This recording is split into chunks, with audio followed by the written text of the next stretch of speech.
जी दर्शकों का एक बार फिर से आपके अपने स्टडी मेंटर यूट्यूब चैनल पर हार्दिक स्वागत है। आज हम आपके सामने लेके आए हैं कक्षा 10 हिंदी विषय की जो क्षितिज भाग 2 पुस्तिका है उसके पद्य खंड से संबंधित सूरदास और तुलसीदास के अध्यायों के जो क्वेश्चन आंसर है वो आपके सामने प्रस्तुत करेंगे। यह जो क्वेश्चन है ये शेखावाटी मिशन नाम से 100 क्वेश्चन जो हैं वो इस सीरीज में आपको दिखाए जाएंगे।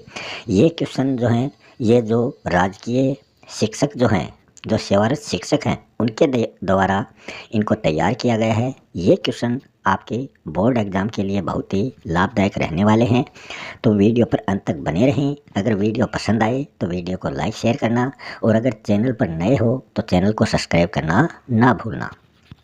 तो शुरू कर रहे हैं पहले सूरदास और उसके बाद में तुलसीदास के जो अध्याय हैं।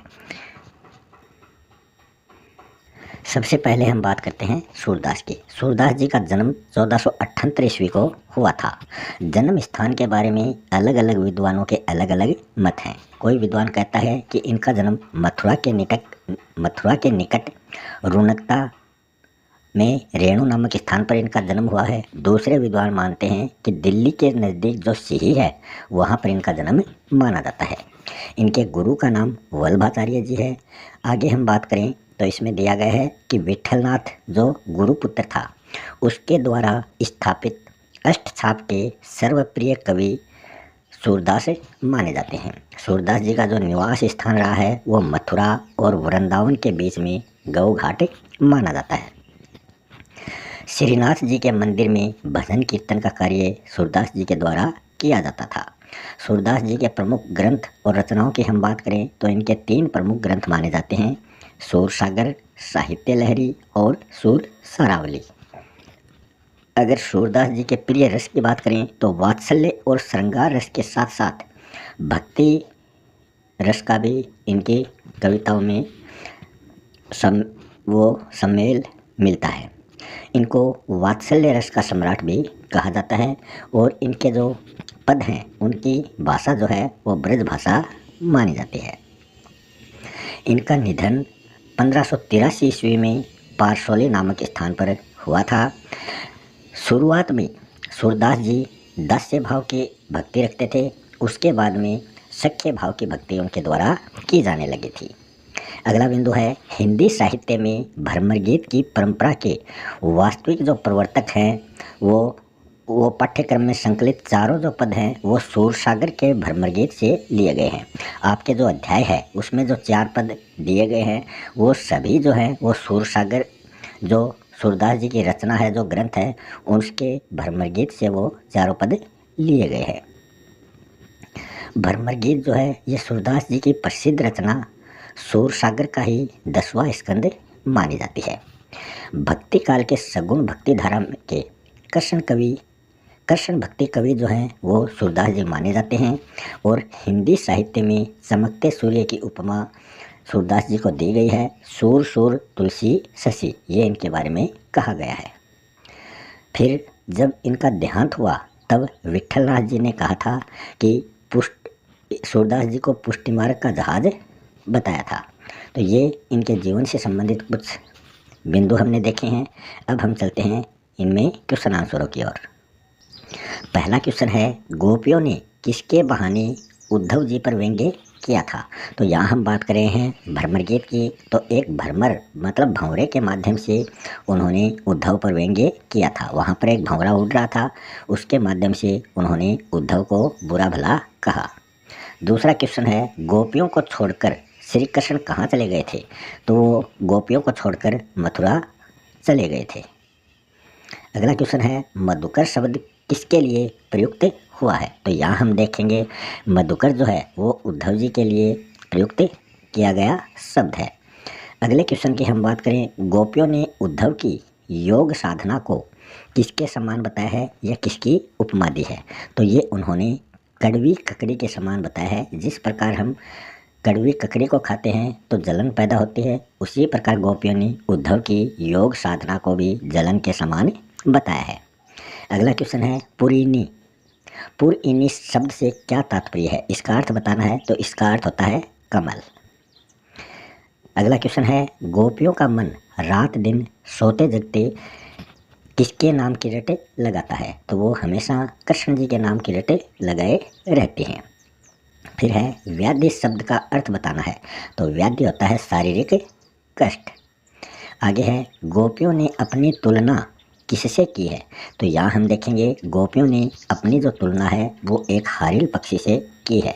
जिस प्रकार हारिल पक्षी जो है वो अपने पंजे में लकड़ी दबाए रहता है, उसी प्रकार गोपियाँ कहती हैं कि हमारा मन, हमारी जो भक्ति है वो कृष्ण के अलावा और कहीं नहीं टिकती है। अगला क्वेश्चन है गोपियों ने कृष्ण को सच्चे प्रेमी के स्थान पर और क्या उपमा दी है, तो उन्होंने उनको कुटिल राजनीतिज्ञ की भी संज्ञा प्रदान की है। अगला क्वेश्चन है सूरदास के पदों में किस रस का प्रयोग हमें देखने को मिलता है, तो उनके जो पद हैं उनमें वियोग रस या विप्रलंब जो श्रृंगार रस है उसका प्रयोग हमें देखने को मिलता है, क्योंकि गोपियाँ जो है वो श्री कृष्ण से बिछुड़ गई थी, उनका वियोग हो गया था, तो यहाँ वियोग श्रृंगार हमें देखने को मिलता है।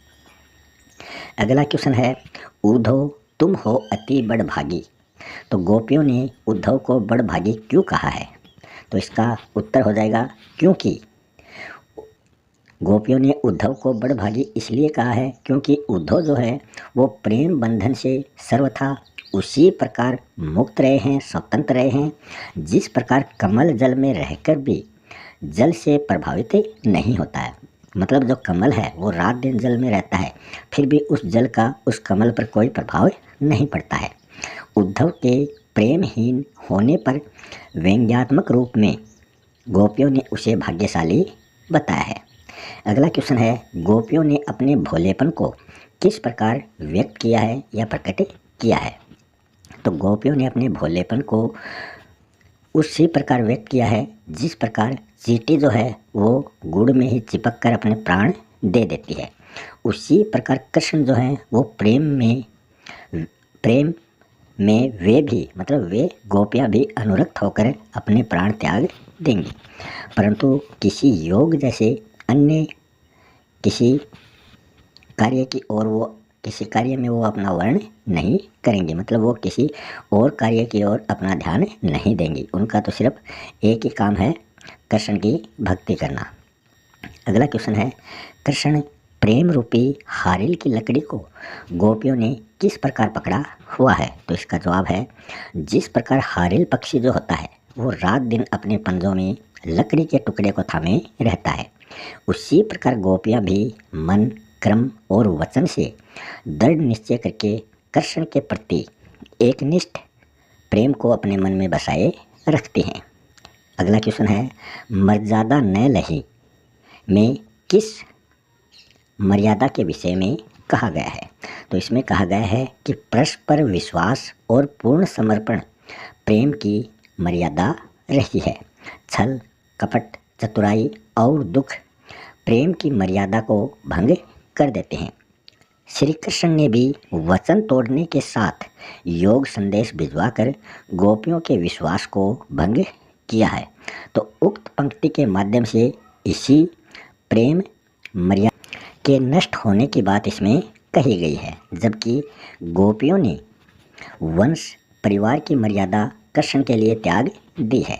अगला क्वेश्चन है मन की मन ही मांझ रही, गोपियों ने ऐसा क्यों कहा है, तो गोपियों के अनुसार श्री कृष्ण जो हैं वो मथुरा से वापस आएंगे और उनकी विरह वेदना को सुनेंगे, तो यहाँ ये मथुरा है, परंतु इस उम्मीद के विपरीत श्री कृष्ण जो हैं वो स्वयं ने आकर उद्धव के माध्यम से उन्हें ब्रह्म ज्ञान मतलब योग का संदेश भिजवा रहे थे। इस प्रकार गोपियों के मन की अभिलाषा जो है वो मन में ही रह गई थी। फिर है दीर्घ उत्तरात्मक प्रश्न, इसमें क्वेश्चन है सूर की गोपियों के वाक चातुर्य की विशेषताएं कौन कौन सी हैं वो आपको लिखनी है, तो इसमें है सूरदास ने भ्रमर गीत से संकलित पदों में गोपियों की उद्धव के साथ जो संवाद हुए हैं उनमें गोपियों ने अपनी सरल व भावपूर्ण प्रेम भक्ति की अभिव्यक्ति से उद्धव के ज्ञान योग को तुच्छ सिद्ध कर दिया। उद्धव को अपने निर्गुण योग पर बड़ा अभिमान था, गोपियाँ अपने हृदय की वेदना प्रकट करते हुए सगुण प्रेम का महत्व प्रकट करते हैं और उद्धव जैसे ज्ञानी और योगी को निरुत्तर वो कर देते हैं। योग साधना को कड़वी ककड़ी और व्याधि कहना तथा व्यंग्य में उद्धव जी को बड़भागी और कृष्ण को राजनीति शास्त्र का ज्ञाता कहना गोपियों की वाक चातुर्य को स्पष्ट करता है। गोपियों के तर्कों और शंकाओं का कोई समाधान उद्धव के पास नहीं होता है। इससे गोपियों के एक निष्ठ प्रेम के सामने उद्धव का सारा ज्ञान जो है और जो नीतिज्ञता है वो असहाय सी हो जाती है। फिर आगे है पठित अंश के आधार पर प्रश्नों के उत्तर आपको देने हैं। ये पद्यांश आपको पढ़ना है और इसके आधार पर प्रश्नों के उत्तर आपको देने हैं। हरि हैं राजनीति पढ़ी आए, समझी बात कहत मधुकर के, समाचार अब पाए, एक अति चतुर होते पहले ही अब गुरु ग्रंथ पढ़ाए, बढ़ी बुद्धि जानी जो उसकी उनकी जोग संदेश पठाए, उधो भले लोग आगे के पर हित डोलत धाय, अब अपने मन फेर पाई हैं चलत जो होते चुराए, ते क्यों अनिति करे आपुन जे और अनिति छुड़ाए, राज धर्म तो यह सूर जो प्रजा ने जाहि सताए। तो यहाँ इस पद्यांश से संबंधित यह क्वेश्चन है, हरि हैं राजनीति पढ़ी आए, गोपियाँ कृष्ण जी के किस रूप को यहाँ पर व्यक्त कर रही हैं। तो इसका आंसर हो जाएगा, इस पद में गोपियाँ कृष्ण जी के राजनीतिज्ञों जैसी चालें चलने वाले रूप का वर्णन वो कर रही हैं, क्योंकि गोपियों को महसूस होने लगा है कि कृष्ण का मन उनके प्रेम से विरक्त हो गया है। अगला क्वेश्चन है, गोपियों के अनुसार अनिति क्या है। तो इसका जवाब हो जाएगा, प्रेम रीत को त्याग कर योग साधना अपनाने का संदेश वो देना चाहते हैं। पहले प्रेम करना और फिर बदल जाना ही उन्होंने अनिति बताई है। अगला क्वेश्चन है, उक्त पद की काव्यगत विशेषता व गोपियों की विशेषताएं आपको बतानी है।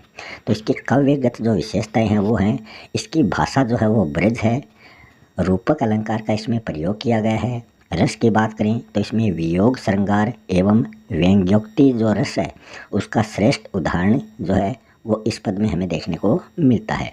फिर गोपियों की विशेषताओं की बात करें तो इसमें गोपियों की वाक विदग्धता एवं व्यवहार कुशलता तथा चातुर्यपन जो है वो इस पद में प्रकट हुआ है। अगला क्वेश्चन है, पहले के भले लोगों का कैसा स्वभाव होता था।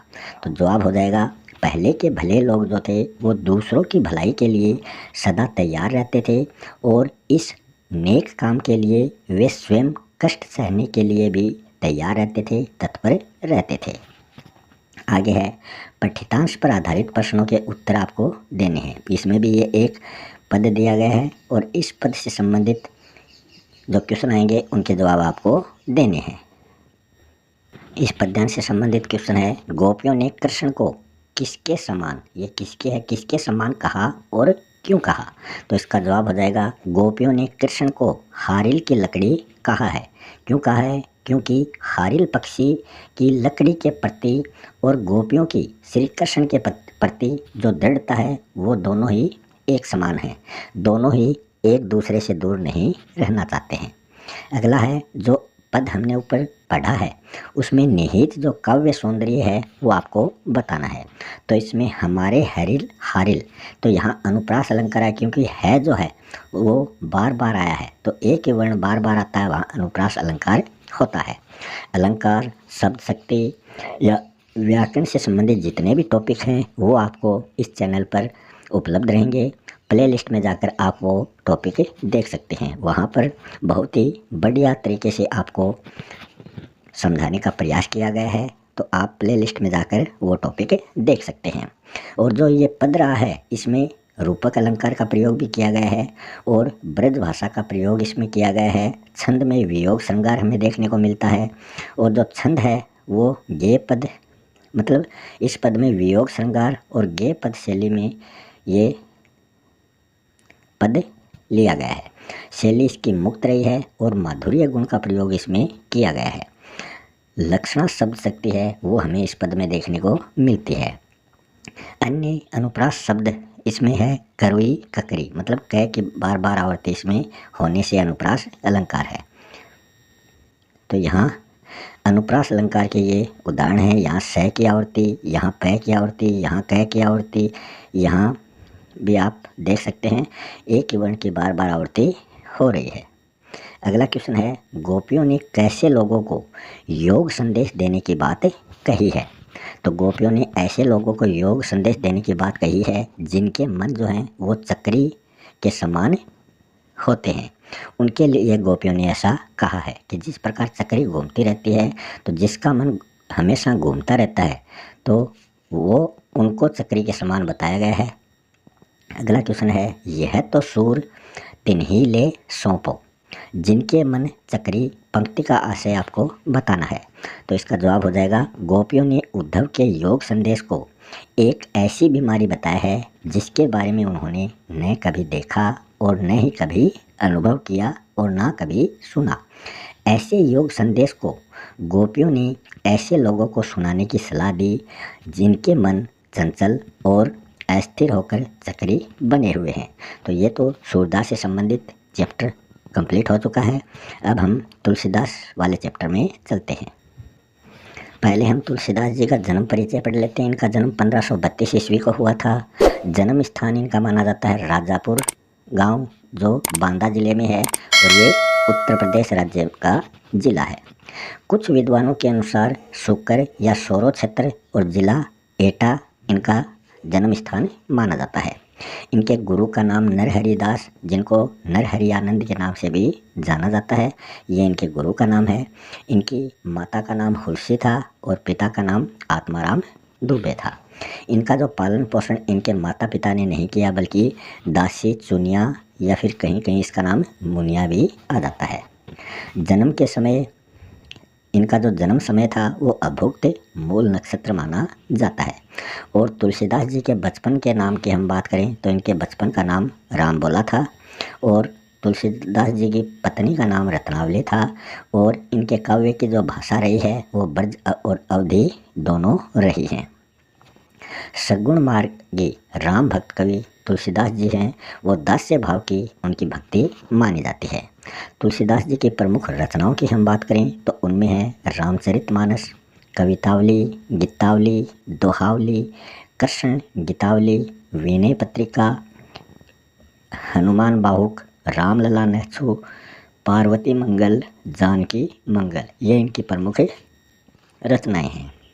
इनका देहांत हुआ था संवत 1623, और विक्रम संवत की अगर हम बात करें तो वो 1680 माने जाते हैं। इसमें हम 57 साल और ऐड कर देते हैं तो वो विक्रम संवत आ जाता है। अब हम बात करते हैं इनके संबंध में एक उक्ति जो है वो काफ़ी प्रसिद्ध रही है। वो कौन सी है? संवत 1680, 80 गंग के तीर, मतलब ये 1680 है। श्रावण शुक्ल सप्तमी तुलसी तजो शरीर, मतलब श्रावण शुक्ल की जो सप्तमी थी उस दिन तुलसीदास जी का परलोक गमन हो गया था, और गंगा नदी के किनारे इन्होंने अंतिम सांस ली थी। इस अध्याय में हम देखेंगे रामचरितमानस के बालकांड से राम लक्ष्मण परशुराम संवाद। पहले हम इसके ऑब्जेक्टिव टाइप क्वेश्चन देख लेते हैं। महाभट्ट शब्द से क्या तात्पर्य है? तो महा मतलब महान और भट्ट होता है योद्धा, मतलब महान योद्धा। अगला क्वेश्चन है, धनु ही सम त्रिपुरारी धनु विदित संकल संसार, विदित सकल संसार पंक्ति में कौन सा अलंकार है? तो यहाँ हम देखें तो यहाँ सम मतलब उसके समान, तो जहाँ समानता प्रकटित की जाती है वहाँ उपमा अलंकार होता है। उपमा अलंकार की पहचान होती है सा, सी, सम, सरिस, सदृश, इव, जिमी, लो। ऐसे शब्द अगर पंक्तियों में आ जाएं तो वहाँ आपको उपमा अलंकार देखने को मिलेगा। अगला क्वेश्चन है, अर्भक शब्द से क्या तात्पर्य है? तो इसका अर्थ होता है शिशु। अगला क्वेश्चन है, निम्न में से ब्राह्मण शब्द का पर्यायवाची शब्द कौन सा नहीं है? तो नृप जो है ये राजा का पर्यायवाची है, बाकी तीनों जो हैं ये ब्राह्मण के पर्यायवाची हैं। अगला क्वेश्चन है, कौशिक गादे सुनो शब्द जो हैं ये किसके लिए प्रयुक्त हुए हैं? तो आप इन पदों में ये दो शब्द देखेंगे। ये शब्द जो हैं ये गुरु विश्वामित्र के लिए प्रयुक्त हुए हैं। अगला क्वेश्चन है, घालकुश शब्द का अर्थ क्या होता है? तो इसका अर्थ होता है नाश करने वाला। अगला क्वेश्चन है, अपने मुँह तुम्हें आपनी करनी कथन किससे कहा गया है? तो ये कथन जो है ये लक्ष्मण जी ने परशुराम जी को कहा था। अगला क्वेश्चन है, लक्ष्मण के अनुसार रघुवंशी जो है वो किन पर अपनी वीरता का प्रदर्शन नहीं करता है? मतलब इस पंक्ति में बताया गया है, हमारे कुल इन्हें पर न सुराई, मतलब ऐसे व्यक्तियों पर हम अपनी वीरता का प्रदर्शन नहीं करते हैं। तो वो हैं सूर, महिषुर, हरिजन और गाय। इन पर हम अपनी वीरता का प्रदर्शन नहीं करते हैं। अगला क्वेश्चन है, नाथ शंभु धनु भंज निहारा में नाथ शब्द जो है वो किसके लिए प्रयुक्त किया गया है? तो ये परशुराम जी के लिए प्रयुक्त किया गया है। परशुराम ने शिव धनुष तोड़ने वाले को किसके समान अपना शत्रु बताया है? उन्होंने सहस्त्र बाहु के समान, जिसकी 1000 बाहें हों, उसके समान शत्रु बताया है। अगला क्वेश्चन है, व्यर्थ धरहु धनु बाण कुठारा कथन जो है वो किसका है? तो ये लक्ष्मण जी के द्वारा ये कथन दिया गया है। अगला क्वेश्चन है, रघुकुल भानु की संज्ञा किससे दी गई है? तो वो श्री राम को ये संज्ञा दी गई है। ऑप्शन एस का सही जवाब हो जाएगा। अगला क्वेश्चन है, बालकों के गुण दोषों की ओर ध्यान न देने की बात किसने कही थी? तो ये बात विश्वामित्र ने परशुराम जी को कही थी। अगला क्वेश्चन है, भृगुकुल केतु भृगुसुत भृगवंश मुनि ने अनेक बार भूमि को क्षत्रियों से विहीन कर किसे प्रदान की थी? तो ये ब्राह्मणों को प्रदान की थी। अगला क्वेश्चन है, परशुराम ने लक्ष्मण को कालवश क्यों बताया? तो ये कालवश इसलिए बताया क्योंकि वे शिव के धनुष को बाकी धनुषों के समान बता रहे थे। अगला क्वेश्चन है, गर्भनय के अर्भक दलन पंक्ति के माध्यम से परशुराम जी किसकी क्या विशेषता बताना चाहते हैं? तो इसका जवाब हो जाएगा, परशुराम जी इस पंक्ति के माध्यम से कहते हैं कि मेरा यह भयंकर फरसा जो है ये गर्भ में स्थित बच्चों को भी नष्ट कर देता है। मेरे फरसे से भयभीत क्षत्राणियों के गर्भ जो हैं वो गिर जाते हैं।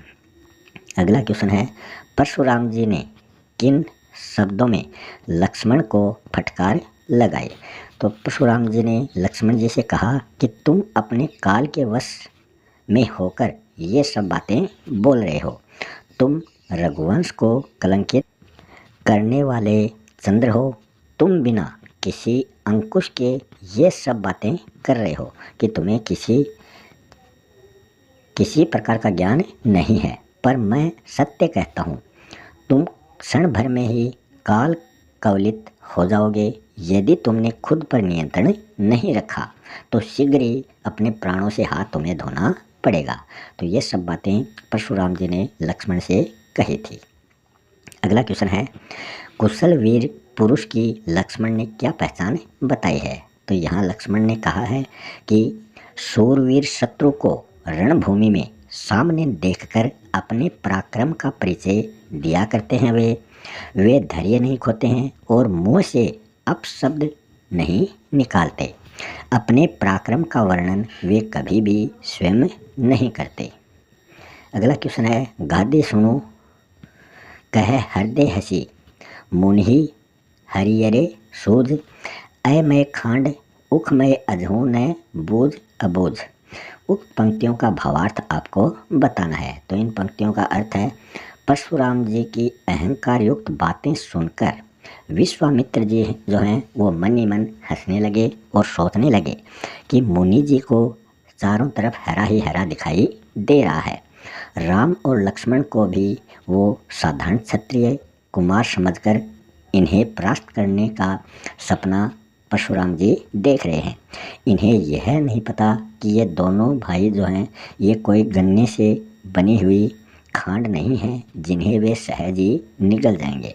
ये तो लोहे के चने हैं जिन्हें चबाना कोई खेल नहीं है। अगला क्वेश्चन है, लक्ष्मण ने परशुराम जी से अब तक बचे रहने का क्या कारण बताया था? तो उन्होंने बताया था कि एक ब्राह्मण समझकर अब तक नृपद्रोही भृगुवर को छोड़ रखा था और अब तक परशुराम जी किसी कुशल योग्य योद्धा से आज तक भिड़े हों, अपने घर में ही देवता बने बैठे हो, इस कारण से अब तक तुम बचे हुए हो।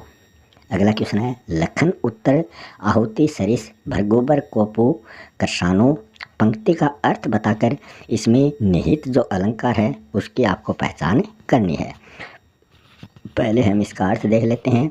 लक्ष्मण को परशुराम की बातों में दिए गए प्रत्युत्तर भृगुबर मतलब परशुराम के क्रोध रूपी अग्नि को भड़काने में आहुति का काम वो कर रहे थे, उसके क्रोध को वो और भड़का रहे थे। और अगर इस पद में अलंकार की बात करें तो इसमें उपमा अलंकार का प्रयोग किया गया है, जिसकी पहचान है सरिस जो वाचक शब्द है उसके द्वारा। अगला क्वेश्चन है, राम लक्ष्मण परशुराम संवाद को संक्षेप में आपको समझाना है। तो यह अंश रामचरितमानस के बालकांड से लिया गया है।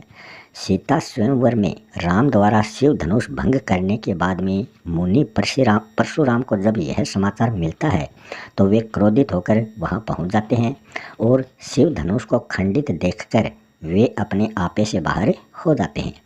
राम के विनय और विश्वामित्र के समझाने पर तथा राम की शक्ति की परीक्षा लेकर अंततः उनका गुस्सा जो है वो शांत हो जाता है।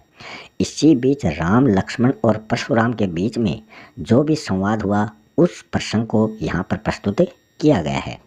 परशुराम के क्रोध भरे वाक्यों का उत्तर लक्ष्मण जो हैं वो व्यंग्य वचनों से देते हैं। इस प्रसंग की यही विशेषता है कि लक्ष्मण की वीर रस से सजी व्यंग्योक्तियाँ जो हैं और व्यंजना शैली जो है उसकी सरस अभिव्यक्ति हमें देखने को मिली है। फिर है पठितांश पर आधारित प्रश्नों के उत्तर आपको देने हैं। यह अंश आपको यह पढ़ने हैं और नीचे जो क्वेश्चन पूछे गए हैं उनके आंसर आपको देने हैं।